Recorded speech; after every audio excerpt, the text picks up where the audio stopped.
Hey folks, welcome back to the Mr. Global channel. Today we're going to talk more about Tulsi Gabbard and her propensity to be sympathetic to Russia.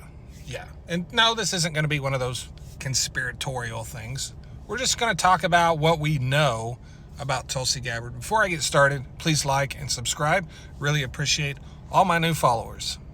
And by the way, if you get a chance, I would like you to go back a couple of videos and check out the story of Aaron Spencer. Please go check that out. It's a fascinating, true crime type of piece that I did, and I find myself reading more and more and more about this, and I'm probably going to do more content about it. But if you love true crime kind of stuff and just sort of conspiratorial, it appears the sheriff's department is really corrupt in that story, just go check it out. It's fascinating. Thank you.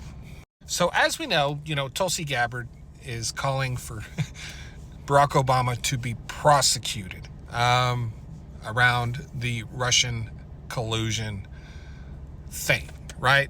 And it's very important to note that this is going absolutely nowhere, because the main crux of what Tulsi Gabbard is trying to claim is that the Obama administration covered up intelligence stating that they had found there was no evidence that Russia had actually hacked into voting machines, changed vote tallies, any of that stuff. And her claim is that the Obama administration had that information and suppressed it. That's her claim. Check this out. That the votes that were cast were counted. They were counted appropriately. We have not seen evidence of machines being tampered with. So that assurance I can provide. That is former President Barack Obama in his December of 2016 press conference. It's the press conference that the president does, the last one of the year that he does every single year. All presidents do a final press conference for the year. This was also his final press conference for his term in office, to end his 8 years. This was going to be his final press conference. And a lot of this press conference was about Russia. And as you can see right there, he clearly stated, we have no evidence that any vote tallies were changed, that, hacked into any machines. The vote was good. And he reiterates this throughout this press conference. I would highly recommend that you go find this on YouTube. If you type in Barack Obama December 2016 press conference, you will be able to watch this whole press conference, because there's something else he does in this press conference. He talks at length about how the administration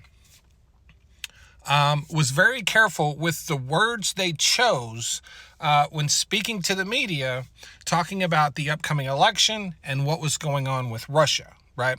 Because he understood that the things they said could have an impact on the election itself and possibly alter it.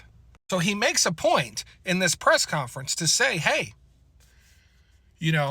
you guys are the one that ran with all of these Russian collusion stories. That did not come from the administration. He made a point to say that a couple of different times in this press conference, that we gave you very limited information and you took that and ran with it and claimed Russian collusion and Trump and Russia collusion and all this stuff. And he sort of admonished the media a little bit and said, that is exactly why we were very careful about what we said to the media, because we knew what you guys would do. And we didn't want to alter the results of the election. We didn't want anything that we said to have an impact on how people voted. So in that press conference, he kind of calls out the media and says, you guys ran wild with this. And that is exactly what we were afraid of. And all of the claims that Tulsi Gabbard is making about Barack Obama claiming Russian collusion and claiming Trump had all these ties with Russia and all of that, that was all stuff that was coming from the media. There's not a single source or case or instance of the Obama administration making those claims leading up to the election or after the election. And oftentimes, and what we're seeing a lot, is people in public space conflating what they heard with the media with Barack Obama and his administration and claiming all of this came from the administration. It didn't. It came from media outlets sensationalizing stories. What all of this means right now is that Tulsi Gabbard is very much alone. I don't know if you have noticed, but all of the big-time Republican politicians have not said a word about this.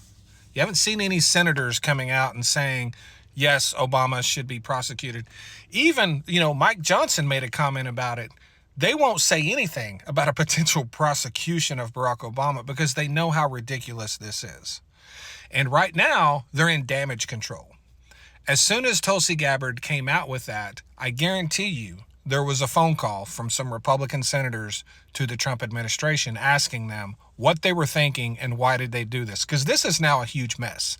Pam Bondi, who got stuck with having to tell the lie about Jeffrey Epstein and there not being a list, is now going to be the person stuck and responsible with trying to explain why Barack Obama is not going to be prosecuted. This has been thrust into her lap just like the Epstein thing is, and I don't know how she gets out of this. And here's another problem. Eventually, people are going to have to start answering questions from the media. Like, how do you explain the fact that the Obama administration came out and said publicly there was no tampering of voting machines when the claim of this is that they suppressed it? How do you explain that? They're going to have a very hard time answering those questions, as well as answering why all of the Republicans on the Intelligence Committee agreed with the intelligence assessment and agreed with basically the Obama administration about exactly what Russia did. So why is all of this happening other than the fact that they're trying to cover up the Epstein files? I think this would have happened anyway because we have long been told about Tulsi Gabbard's ties to Russia and how sympathetic she is to Russia. She blamed Biden for Russia invading Ukraine. The media in Russia loves Tulsi Gabbard. They literally call her the sweetheart of Russia because she so often repeats the ridiculous propaganda that they put out. Former U.S. ambassador to NATO, Ivo Dilder, called Tulsi Gabbard the literal Russian playbook. So one question I have is, other than the Epstein list, is it possible that Russia has their hand in this as well? Donald Trump is trying to end the war in Ukraine, and he's given Russia 50 days. And they're talking and communicating. Somehow, all of this Russia stuff comes up right in the middle of it. Is it possible that Vladimir Putin told Donald Trump, we want to be cleared of election interference or something along those? Is there something going on there? Because we know Tulsi Gabbard would have no problem lying for Vladimir Putin. She thinks he's the greatest thing ever. Which should be scary, by the way. Our director of national intelligence should not be a fan of a dictator. Do you think that's possible? Do you think it's possible? Let me know in the comments section. I'm just floating it. I'm not saying it's true. I'm just trying to work my way through all of these details. So let me know what you think in the comments section. Everyone, please thank you for all your support. Reminder, go watch that video on Aaron Spencer. It's a fascinating video. It's like 2 videos back, right? Thanks, guys. Appreciate it.